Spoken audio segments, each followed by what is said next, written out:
Buenas tardes.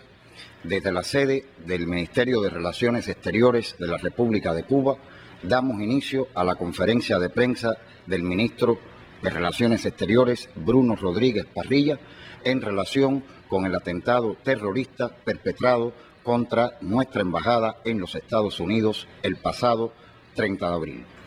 Primeramente, el ministro realizará una intervención con información novedosa sobre estos graves acontecimientos y posteriormente pasaremos a una breve sesión de preguntas y respuestas. Informamos que esta conferencia se desarrolla en un formato virtual, cumpliendo con las medidas sanitarias establecidas para el enfrentamiento a la COVID-19. Se transmite en vivo como parte de la emisión del noticiero Al Mediodía de la televisión cubana y por la página en Facebook y el canal YouTube de la Presidencia y la Cancillería cubanas. Ministro, por favor, tiene usted la palabra.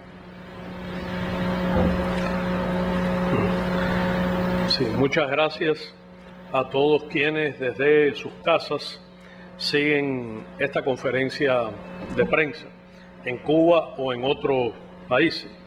Y reitero la sugerencia de quédese en su casa. Como conoce nuestro pueblo, el pasado 30 de abril a las 2:05 de la madrugada se produjo un ataque con arma de fuego contra la Embajada de Cuba ante los Estados Unidos. El autor fue Alexander Alazo Baró, cuyas imágenes pueden verse, que es una persona de origen cubano que vive en los Estados Unidos desde 2010.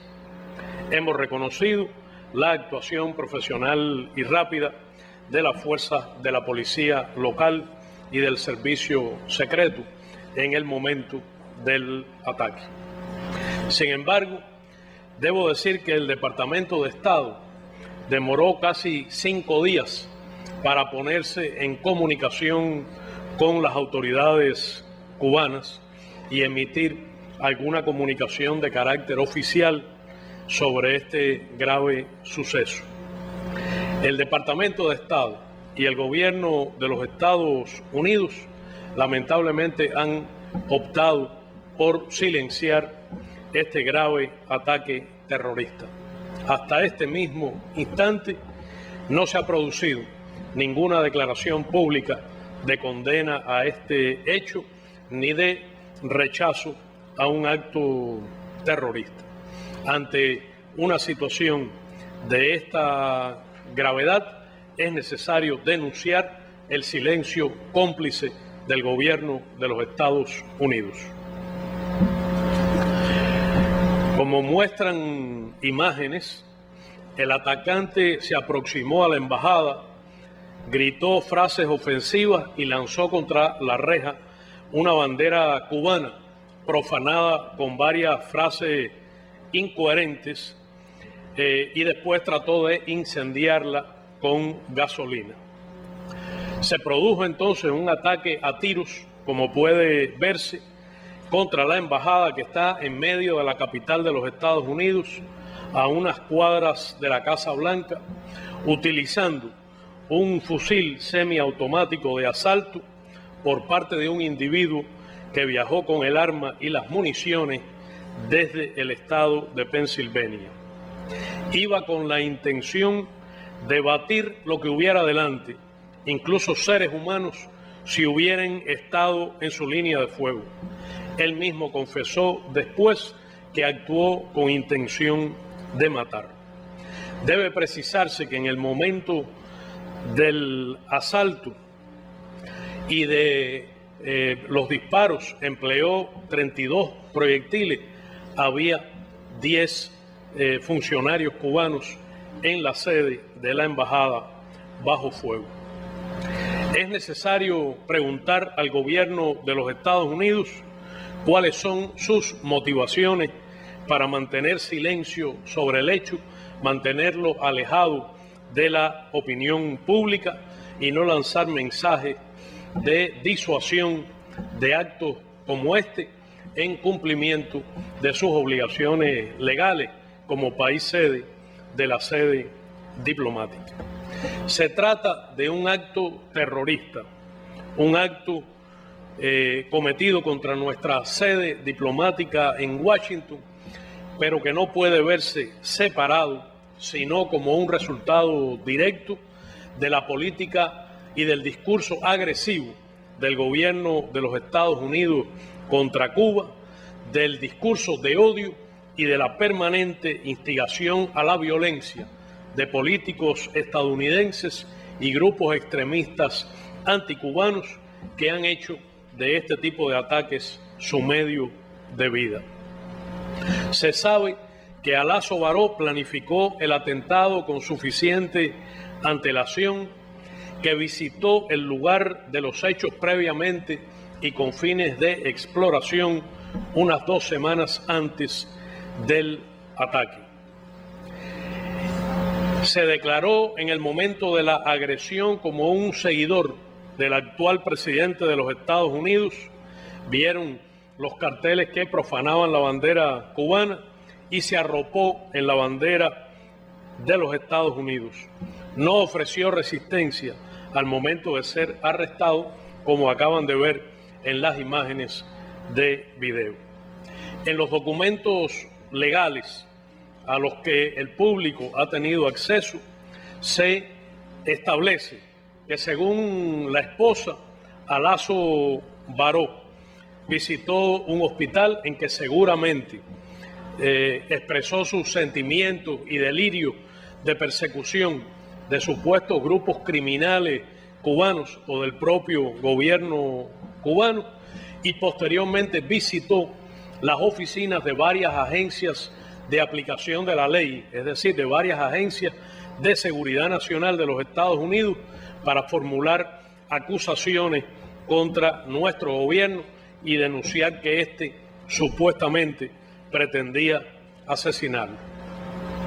Corresponde al gobierno de los Estados Unidos explicar qué curso dio a esas acusaciones de Alaso Baró o cómo actuó cuando un individuo con esas características y esos antecedentes formula ante las agencias de aplicación de la ley acusaciones de cualquier naturaleza contra un país que tiene una sede diplomática en territorio estadounidense.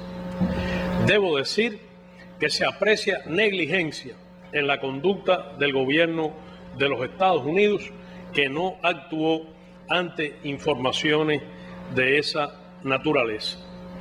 El señor Alaso Baró había visitado las agencias de aplicación de la ley, era poseedor de una licencia para portar armas, dueño de una pistola marca Glock, obtuvo en el periodo previo al ataque un fusil AK-47 y 2 semanas antes, como dije, hizo una exploración in situ en el lugar de la embajada. El gobierno de los Estados Unidos incumplió su obligación de prevenir este ataque, del cual recibió señales suficientes. En los documentos legales del arresto se registra que Alaso Baró es una persona que sufre algún trastorno mental, que, según dijo, utiliza medicamentos. Sin embargo, también en el propio documento del gobierno de los Estados Unidos se recoge que se encontró en su auto un paquete de polvo blanco que resultó ser cocaína. Es sabido que Alaso Baró tenía dificultades económicas, había perdido un pequeño negocio y no tenía empleo en el momento del ataque. Según declaró su esposa, ellos han transitado por periodos en que no han tenido siquiera vivienda, lo que los ha obligado a vivir en el auto. Sin embargo, como ya dije, es una persona que tenía licencia para armas y licencia de conducir. ¿Cómo pudo haber permitido el gobierno de los Estados Unidos, disponiendo evidentemente de estos antecedentes, que esta persona actuara de esa manera premeditada, con ánimo de agresión y de matar. Corresponde al gobierno de los Estados Unidos también realizar una investigación exhaustiva a fondo que permita determinar de dónde salió el dinero utilizado.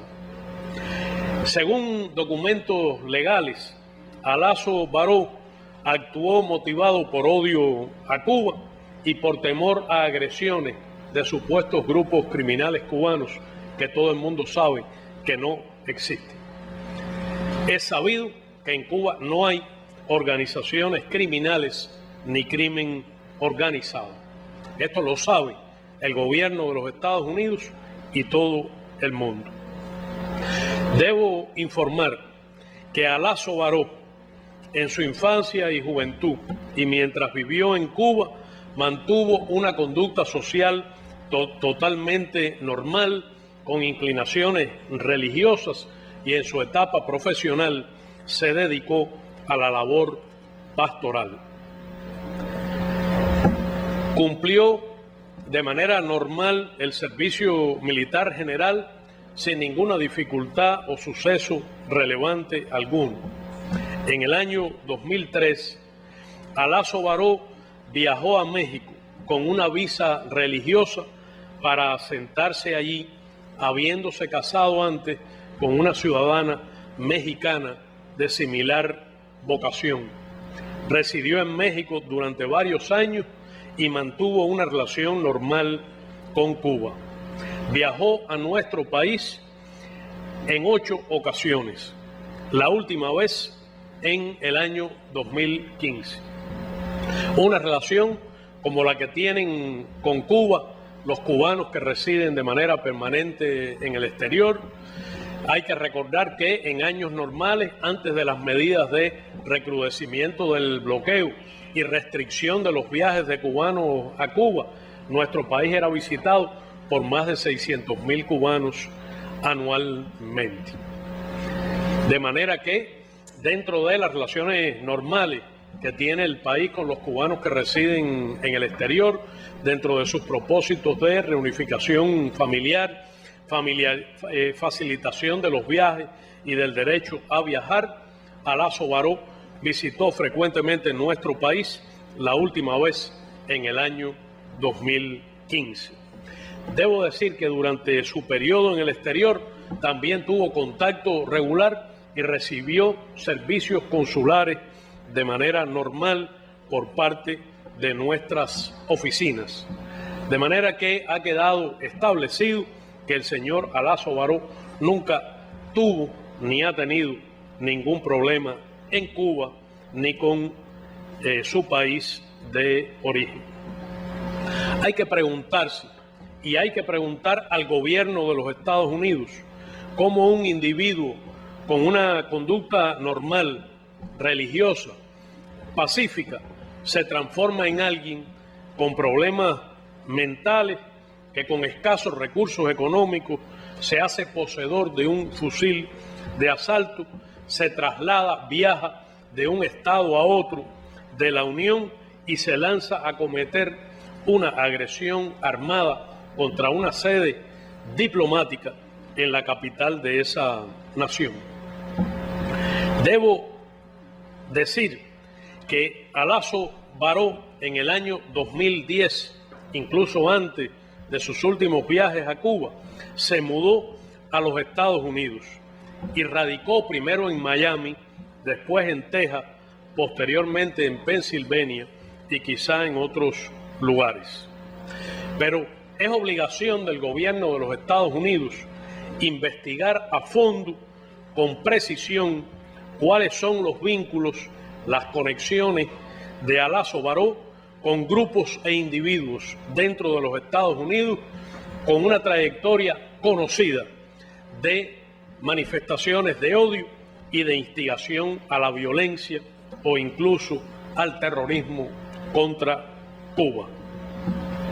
Puedo informar con toda responsabilidad que Alaso Baró, durante su estancia en Miami, se asoció a un centro religioso llamado Doral Jesus Worship Center, el centro de oración de Jesús en Doral, en Miami-Dade, al que se aproximan regularmente y en el que se reúnen personas con reconocida conducta a favor de la agresión, la hostilidad, la violencia y el extremismo contra Cuba.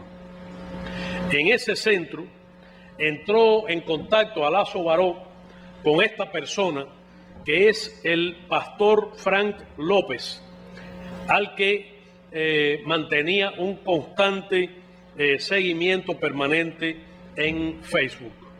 El pastor López es un individuo que mantiene estrechas relaciones con personas como el senador Marco Rubio, con un venezolano que es el que acaban de ver, llamado Carlos Vecchio, y con otras figuras de conocido extremismo contra Cuba y promotores de la agresión a nuestro país, incluido el congresista Díaz Balart. El vicepresidente de los Estados Unidos, curiosamente, visitó hace poco tiempo esa iglesia. El 1 de febrero de 2019, antes había pronunciado allí un discurso de franca hostilidad contra Cuba, de desprecio hacia América Latina y amenazas a la región. Entre las personas con quienes Alaso Baró se asoció estrechamente en esa iglesia está el ciudadano de origen cubano llamado Leandro Pérez, quien en su propio perfil de Facebook, que están viendo o han visto, se declara como amigo cercano del tirador, a quien dice conocer y apreciar.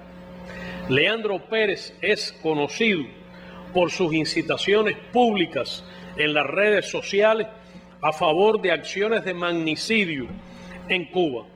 Ha singularizado en sus llamados a acciones violentas precisamente contra el general de ejército Raúl Castro Ruz y el presidente Miguel Díaz-Canel Bermúdez. Basta con revisar en este momento sus cuentas en redes sociales para encontrar apelaciones como la que ven en pantalla, mediante la cual llama a atacar con drones lugares oficiales de la ciudad de La Habana.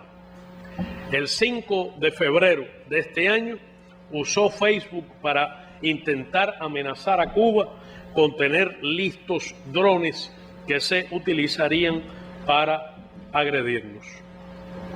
Ha usado también las redes y sus contactos para promover ayuda al terrorista que aparece en pantalla, Ramón Saúl Sánchez, cuya violación sistemática de las propias leyes norteamericanas provocó la orden de deportación que, sin embargo, no se ejecuta.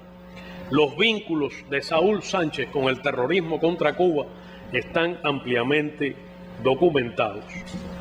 Alaso Baró tiene este perfil en Facebook en el cual se hace llamar Hamilton Alexander, que es un personaje histórico.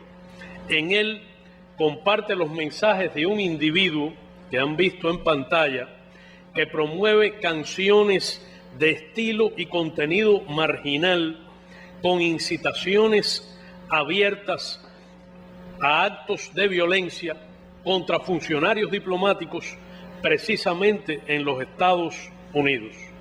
En el sitio observan ustedes vínculos con los autores de actos de profanación contra los bustos o esculturas de José Martí que se produjeron para ofensa de nuestra nación hace algunos meses. Esta información puede ser comprobada en este minuto accediendo a esas cuentas y a esos sitios. Emplazo al gobierno de los Estados Unidos a explicar qué sabe sobre esos vínculos, qué conoce de los contactos y admiración mutua entre Alaso Baró e individuos que pertenecen a agrupaciones seguidoras que apoyan al actual gobierno de los Estados Unidos, pero que también incitan constantemente a la violencia y el odio contra Cuba. Es obligación del gobierno de los Estados Unidos aclarar qué influencia ejerció en la conducta de Alaso Baró el sentimiento y la acción agresiva contra Cuba que se promueve en el Doral Jesus Worship Center de Miami. ¿Qué papel pueden haber desempeñado los individuos que he mencionado en la decisión de Alaso Baró de abrir fuego contra la Embajada de Cuba? El silencio cómplice del gobierno de los Estados Unidos se torna sospechoso cuando se conoce que sus servicios de aplicación y cumplimiento de la ley tienen un monitoreo constante y preciso de los grupos violentos que actúan incluso contra Cuba en ese país e incluso se ufanan de ello.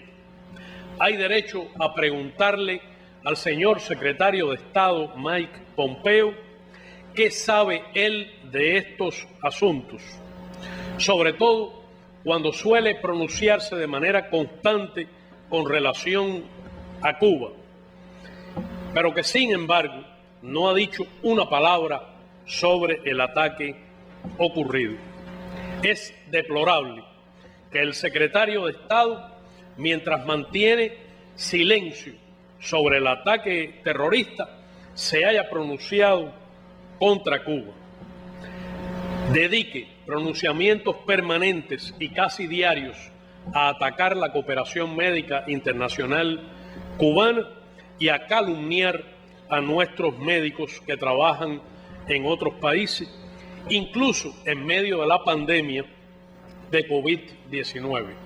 Lo mismo hace su subsecretario asistente, quien con frecuencia y desvergüenza mayor publica a diario mentiras sobre la labor, la dedicación y el sentido ético de los profesionales cubanos de la salud, tal como ustedes han visto en su cuenta. Es muy difícil separar la acción de Alaso Baró del discurso constante de los funcionarios del gobierno de los Estados Unidos contra Cuba, contra nuestra cooperación médica, que alienta, que incita a la violencia contra personal médico cubano y sus constantes ataques contra la actividad diplomática de nuestro país.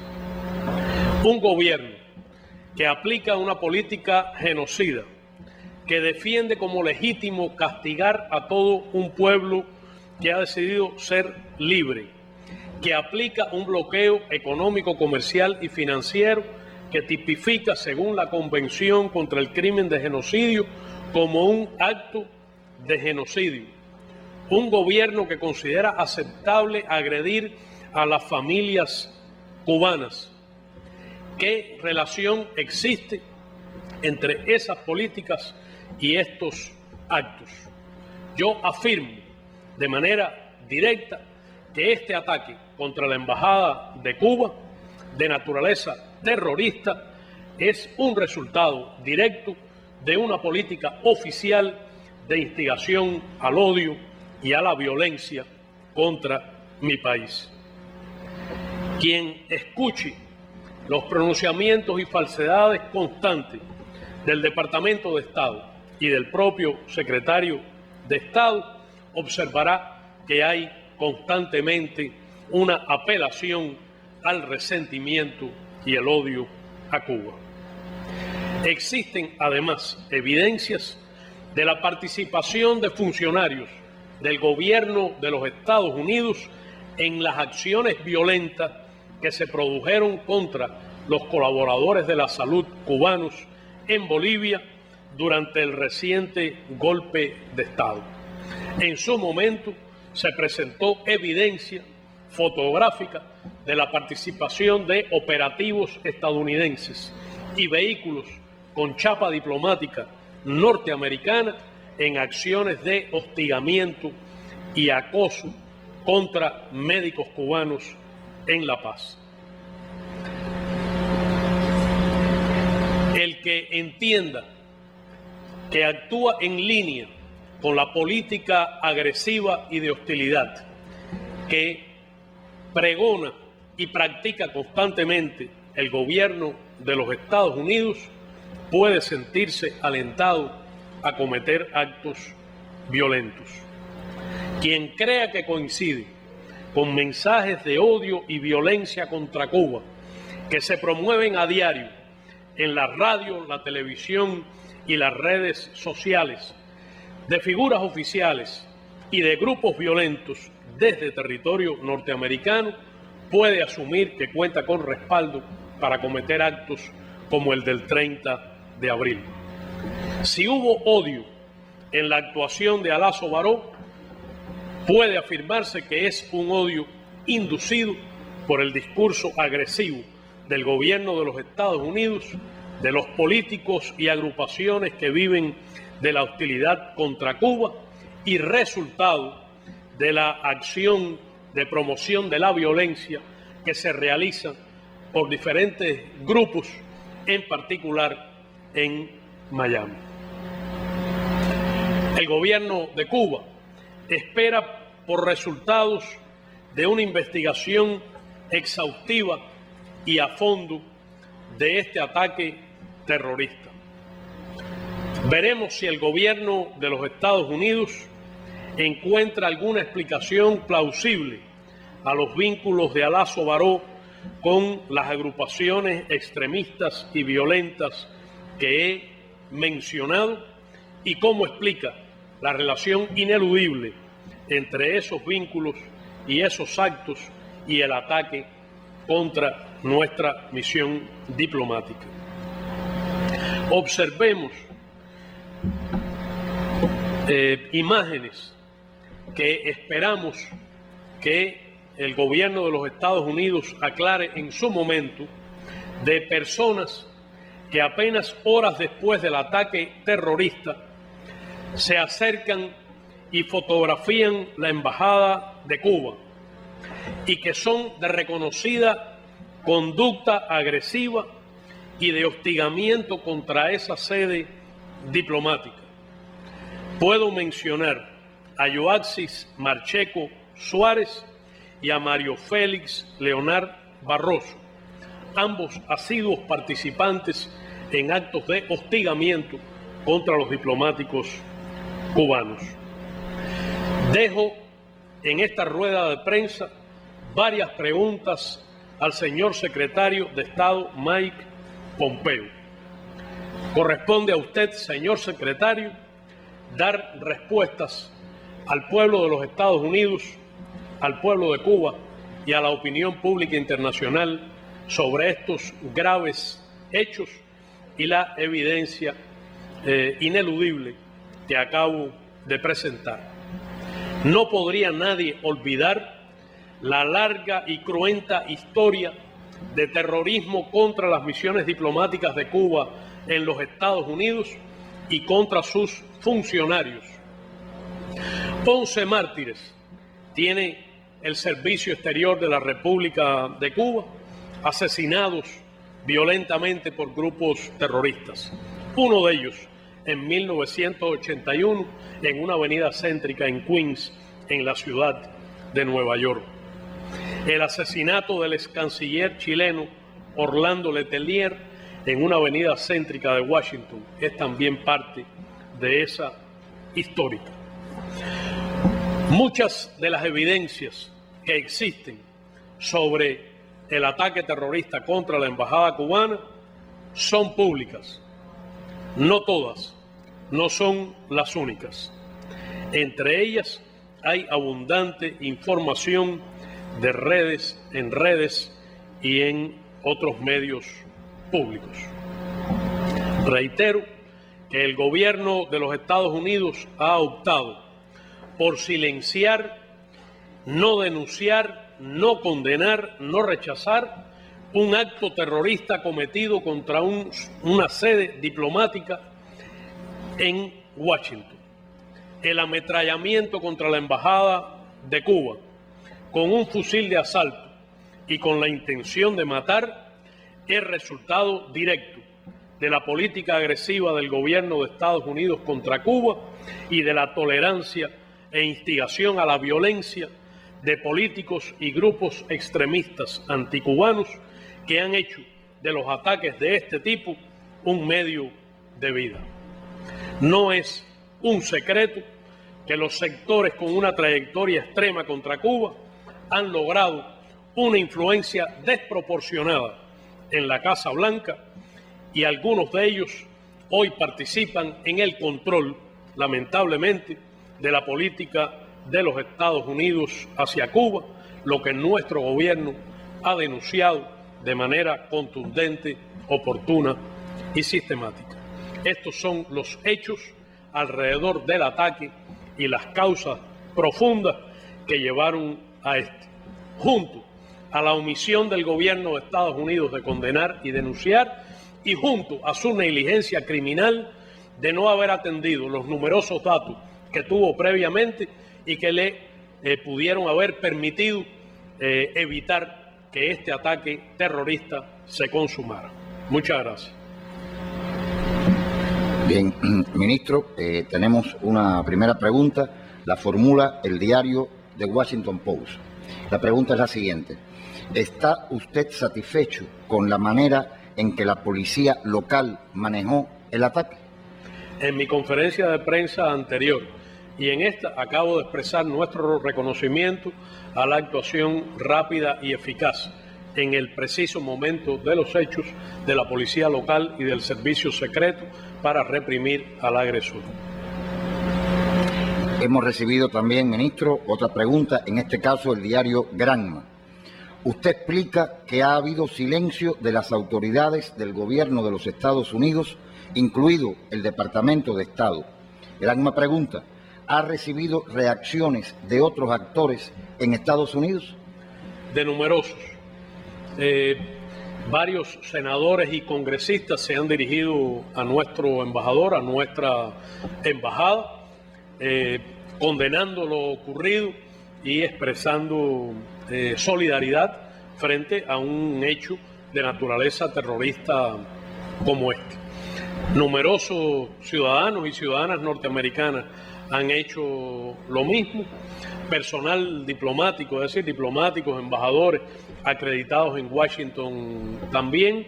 Desde numerosos países hemos recibido también mensajes de condena y aliento en este sentido, y debo decir también que numerosos cubanos residentes en distintos países, en particular en los Estados Unidos, en la Florida, en New Jersey, que son estados donde hay importantes concentración de ellos, se han dirigido también a nuestra embajada para condenar este hecho.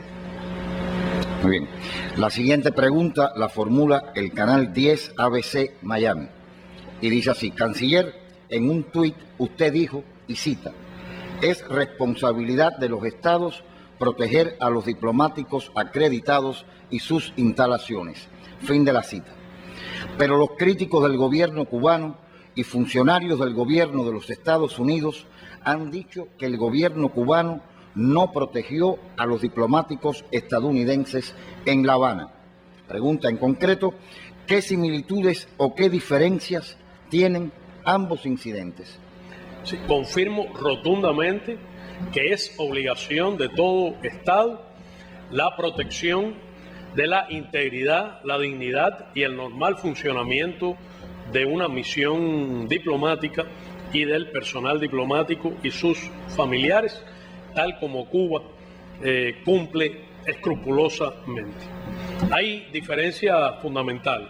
La primera diferencia es que contra el personal diplomático estadounidense en La Habana no hubo ningún ataque, no hubo ningún acto deliberado. Emplazo al gobierno o al Departamento de Estado de los Estados Unidos a presentar mínima información creíble o mínima evidencia. Puede la prensa preguntarle al Buró Federal de Investigaciones de los Estados Unidos cuyo resultado de investigación coincide en este sentido con la investigación cubana, que demuestra contundentemente que no hubo ni ataque ni acto deliberado.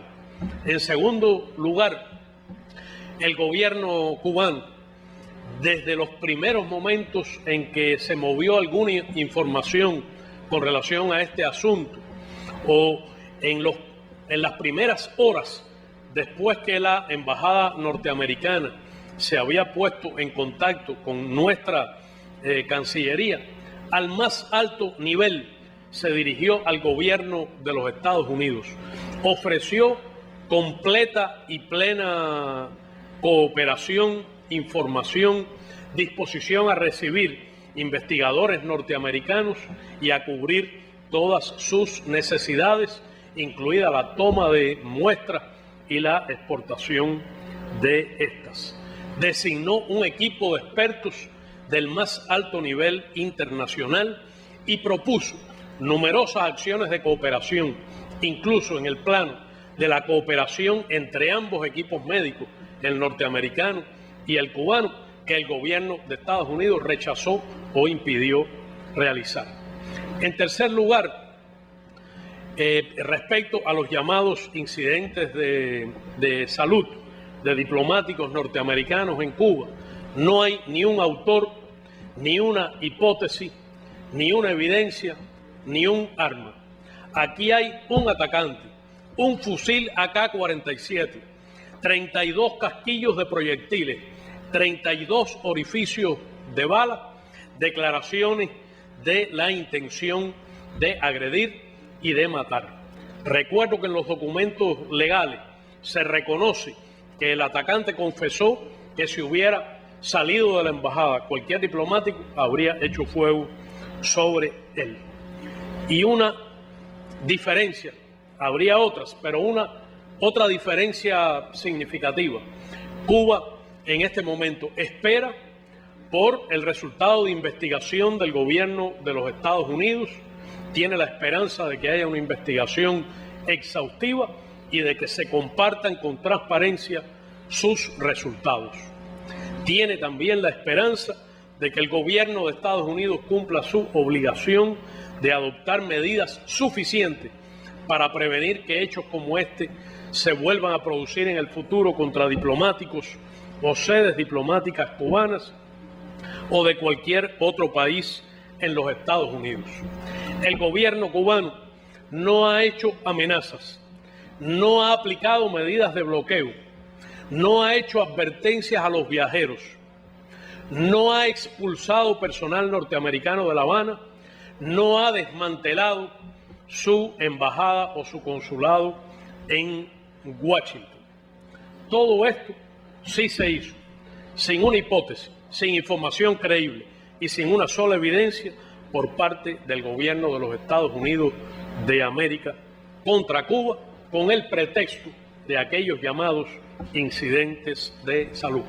Yo en lo personal viajé expresamente a Washington para reunirme en su oficina con el secretario de Estado, señor Tillerson, a quien manifesté nuestras preocupaciones y compromiso de dar absoluta seguridad, como ha sido en la historia intachable de estos 60 años, a diplomáticos, delegaciones norteamericanas que han estado en nuestro país. No olvido que el señor Tillerson, cuando lo exhorté a investigar y a buscar hipótesis y a buscar evidencia, me dijo que no era de su interés, que para él bastaba con que un supuesto hecho hubiera ocurrido supuestamente en Cuba para responsabilizar y culpar de ello al gobierno cubano. Espero que el señor Pompeo, el Departamento de Estado y el gobierno de los Estados Unidos se atengan a esa conducta. La siguiente pregunta nos llega desde la agencia de prensa AP y dice así: Ministro, medios de prensa en Estados Unidos aseguraron que la persona que atacó la embajada tiene antecedentes psiquiátricos. Cuba sugirió que la retórica agresiva del presidente Trump fogonea este tipo de acciones.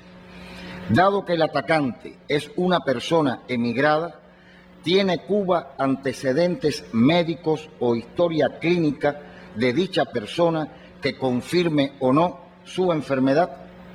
Sí, he explicado que su conducta en Cuba fue totalmente normal durante los largos años que vivió en nuestro país y durante sus sistemáticas visitas a nuestro país, igual que su relación con los consulados cubanos que le brindaron servicio durante su estancia en el exterior. Todo esto me hace reiterar que hay una conexión indisimulable, inocultable, entre la política agresiva de odio y de instigación a la violencia que sigue el gobierno de los Estados Unidos, que grupos de políticos norteamericanos de inclinación extremista y grupos de origen cubano u otros con antecedentes de violencia generaron las condiciones para que este ataque se produjera. Invito también a preguntarle al gobierno de los Estados Unidos qué sabe sobre qué está pasando en el Doral Jesus Worship Center. Una última pregunta, ministro. Nos llega en este caso de la agencia de prensa DPA y dice así: ministro, a raíz del ataque a la embajada, Cuba convocó a la encargada de negocios en La Habana y se comunicó con el Departamento de Estado, pero no ha habido reacciones del gobierno de Estados Unidos sobre este ataque. ¿Cuál sería el siguiente paso diplomático de Cuba? Esperamos porque el gobierno de los Estados Unidos cumpla sus obligaciones bajo tratados internacionales. Apelaremos a todas las instancias de derecho internacional, a menos que haya resultados evidentes y apropiados, continuaremos nuestra denuncia. Por supuesto, seguiremos garantizando de manera plena, absoluta, la seguridad de la Embajada de los Estados Unidos en La Habana, de sus diplomáticos y de todas las demás. Tenemos la esperanza de que el gobierno de los Estados Unidos intente por lo menos hacer coincidir su retórica contra el terrorismo y su política de lucha contra el terrorismo internacional con sus responsabilidades ante un ataque terrorista que se ha producido contra una misión diplomática en el centro de Washington. Muchas gracias a todos.